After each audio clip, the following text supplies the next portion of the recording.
Where are you with Kyle Shanahan in the standpoint of do you think Kyle Shanahan's a good teacher?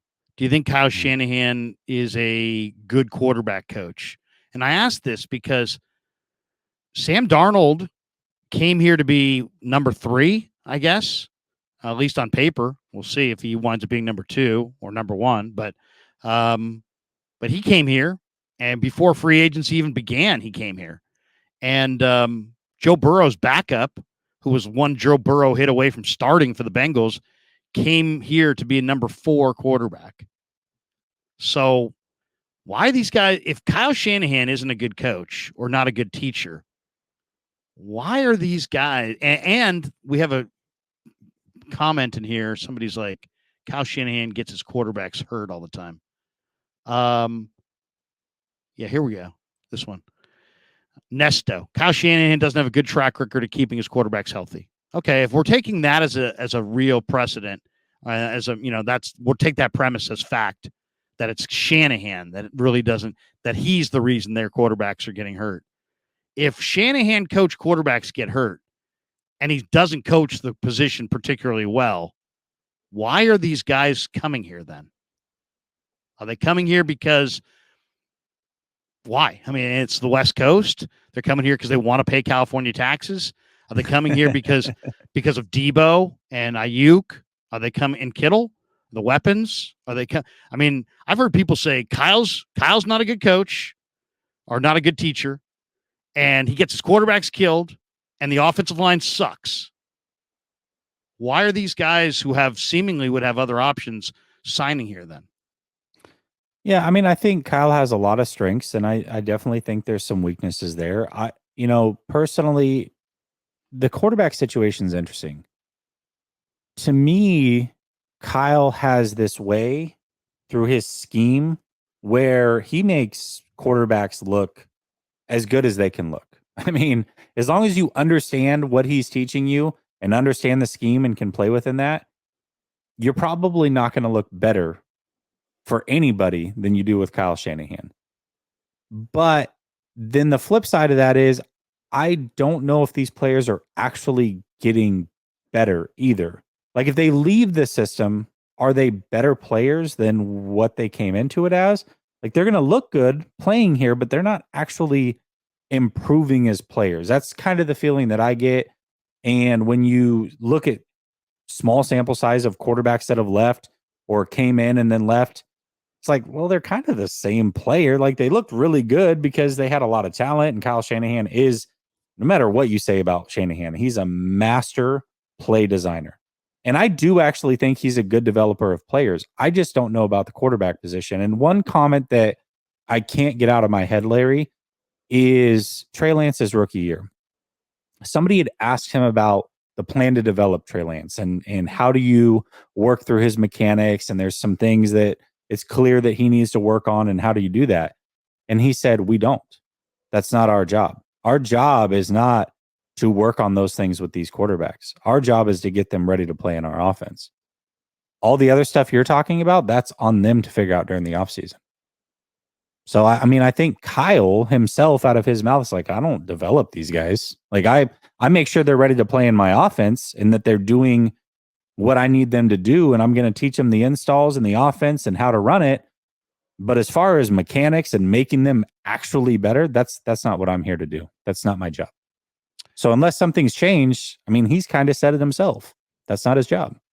It's such an interesting study, isn't it? Because on one hand, Kyle Shanahan's wildly successful. They've been to 3 of the last 4 NFC championship games. For sure. There's many of his players just, we'll talk about his ruthlessness as a play caller and how his offense produces points. He, Jimmy, people think is just the most flawed guy of all time. And yet he made it to a Super Bowl and multiple NFC championship games. Purdy, a lot of people don't think is all that great.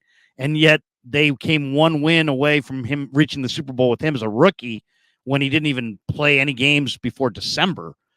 I don't know. It's like I'm having a hard time putting my hands around like what exactly, how would you actually rate these guys? Is Kyle Shanahan a great coach?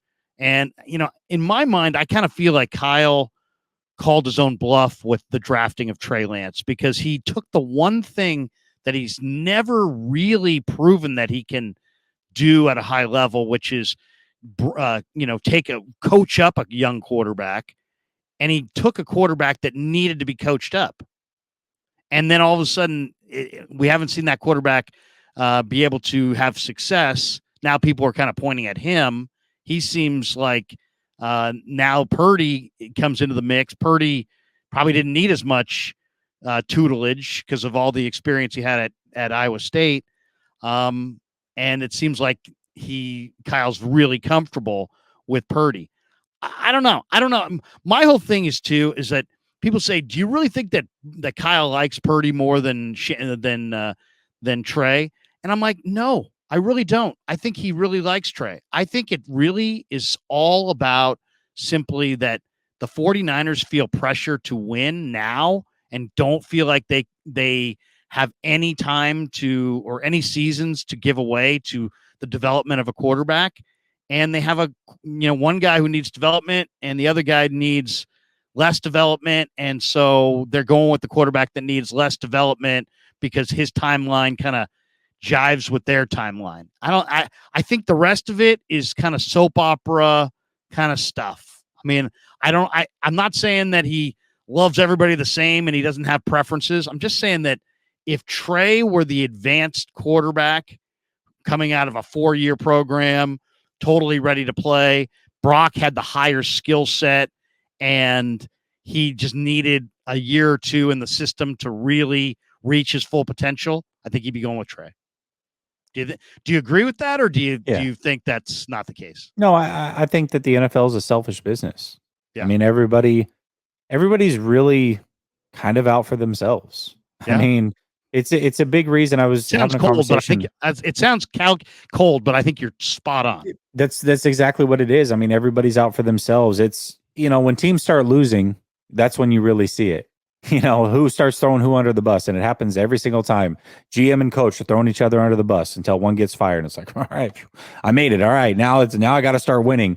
And I think Kyle, I was talking to a friend today about it, and I said, my biggest gripe with Kyle throughout this whole development of Trey Lance is, and I said this day one, get rid of the problem before it becomes a problem. Do what the Patriots did when they got rid of Cam Newton and went with Mac Jones. They should have gotten rid of Jimmy G day one and gone with Trey Lance.